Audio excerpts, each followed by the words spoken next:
नजराना मुरीद से लेना और उसको कबूल कर लेना ये हमारे मशाइख के यहाँ मुरव्वज है, लेकिन ये बात जहन में रखिए कि नजराने का जो तसव्वुर है मशाइख के यहाँ, उसकी भी एक हिकमत है। ये एक बहुत बड़ी NGO है। सारे मुरीदीन ने आके अपनी हाजत अपने पीर से कहनी होती है। मेरी बेटी जवान है, शादी का इंतज़ाम नहीं, हज़रत आप दुआ कर दीजिए। मुरीद तो कह के चला गया, पीर तड़पता रहा कि मैं कैसे इंतज़ाम करूं इसका। सिर्फ हाथ उठा के दुआ ही नहीं करना था, उसकी दवा भी करनी थी। अब दूसरा मुरीद आया जो अमीर था, तो उसने नजराना पेश किया तो पीर का दिल खुश हो गया कि मेरे उस गरीब मुरीद का काम बन गया। फिर उसको बुलाया और चुपके से उसकी इज्जत नफ्स को मलहूज रखते हुए उसके हाथ में दे दिया कि बेटा जाओ और अपनी बेटी की शादी कर लो। ये एक बेहतरीन तरीकाकार है, गरीबों को दो और अमीरों से लो। लेकिन ये तो उनसे भी ले लेते हैं जिनके घर में जो है वो नाने शबीना भी मुयस्सर नहीं है।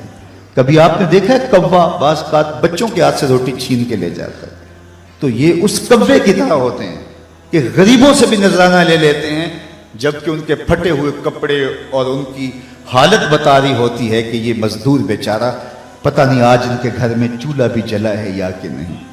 अल्लामा इकबाल का मारूफ वाक़या है कि वो बैठे थे मैकलोड रोड वाले मकान में, तो एक साहिब आए उनके पास जो बहुत बड़े पीर थे उस ज़माने के।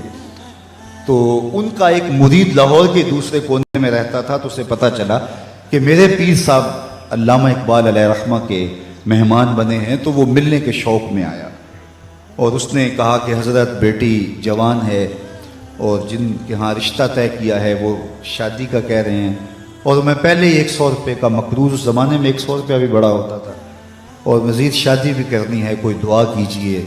और अपना दुखड़ा सुनाया। पीर साहब ने हाथ उठाए, दुआ की और उसको कहा बेटा आपको इजाज़त है। उसने जेब में हाथ डाला और एक 10 रुपये का नोट निकाला और पीर साहब को नज़र पेश की। उन्होंने चुपके से लेके जेब में डाल दिया। इकबाल की बेसाख्ता हंसी निकल गई। खैर मुरीद साहब सामने थे, तो पीर साहब ने उस वक्त तो कोई बात न की। जब मुरीद साहब तशरीफ़ ले गए तो इकबाल से पूछने लगे, पीर साहब आप क्यों हंसे थे? कहा हज़रत मैं आपकी दुआ की कबूलियत पे हंसा था। तो आपको कैसे पता चल गया मेरी दुआ कबूल हो गई? कहा हज़रत जब आपने दुआ नहीं की थी वो 100 रुपये का मकरूज़ था, जब आपने दुआ कर दी 110 का मकरूज़ हो गया। अब उसको तो देना चाहिए था, लेकिन आपने उससे भी ले लिया। तो उस पर इकबाल ने कहा था, हमको तो मुयस्सर नहीं मट्टी का दिया, हमको तो मुयस्सर नहीं मट्टी का दिया भी, घर पीर का बिजली के चिरागों से है रोशन। कुम बेइज़्तिल्लाह जो कह सकते थे रुखसत हुए, रह गए कब्रों पे मुजावर और गोर कुन। मीरास में आई है मसनद इरशाद इनको, जागों के तसव्वुफ में इकाबों का नशीमन। नजराना नहीं सूद है पीराने हरम का, नजराना नहीं सूद है पीराने हरम का। हर खिरकाए सालूस के अंदर है महाजन, शहरी हो देहाती हो मुसलमान है सादा, बुतों की तरह पूजते हैं काबे के बरहमन। तो उसकी तो मदद करनी चाहिए थी।